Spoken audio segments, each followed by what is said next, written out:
राष्ट्रीय स्वयंसेवक संघाचे बीज 100 वर्षापूर्वी एका मराठी माणसानंच पेरलं होतं।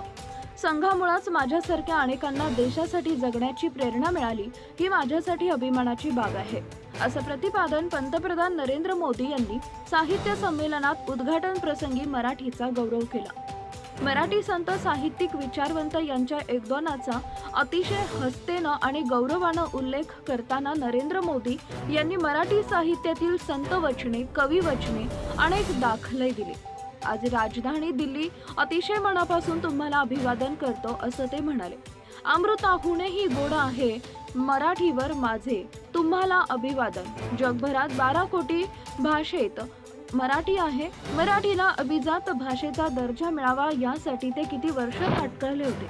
गेल्या अनेक वर्ष होऊनही न शिकलेले हे काम पूर्ण करण्याची संधी मला मिळाली, ते हे माझे भाग्य समजतो। पंतप्रधान नरेंद्र मोदी तसेच राष्ट्रवादी सर्वेसर्वा खासदार शरद पवार यांच्या देखील त्यांनी अभिवादन केले।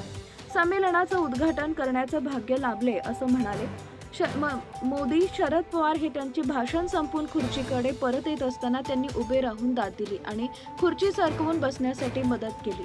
पवार असं स्थान झाल्यावर मोदींनी त्यांना पाण्याचा ग्लास ओतून दिला। त्यांच्या या आपुलकीला सभागृहानं पसंतीची दाद दिली। मराठी अभिजात भाषेचा दर्जा मिळाल्यानंतर पहिले साहित्य संमेलन दिल्ली इथं होत असून त्यांचं उद्घाटन पंतप्रधान नरेंद्र मोदी यांच्या हस्ते होत आहे। विशेष आनंद असल्याचं सांगून पवार यांनी मराठी भाषेला अभिजात भाषेचा दर्जा देण्याबद्दल घेतलेल्या भूमिकेबद्दल मोदी यांच्या प्रति कृतीतून व्यक्त केलाय। ते म्हणाले, संत परंपरेनुसार सर्वसमावेश विचार मांडण्याचे काम मराठी साहित्याने महत्त्वपूर्ण जबाबदारी पूर्ण केली। शरद पवार तसेच योगदान मराठी साहित्य समृद्ध झालंय। समाजाला मार्गदर्शन करण्याचं काम साहित्यिकांनी केलंय। साहित्यिकांनी जबाबदारी वाढली असून समाजाला समाज सुधारकांच्या मार्गाने नेण्याचं काम साहित्यिकांनी करण्याची आवश्यकता आहे।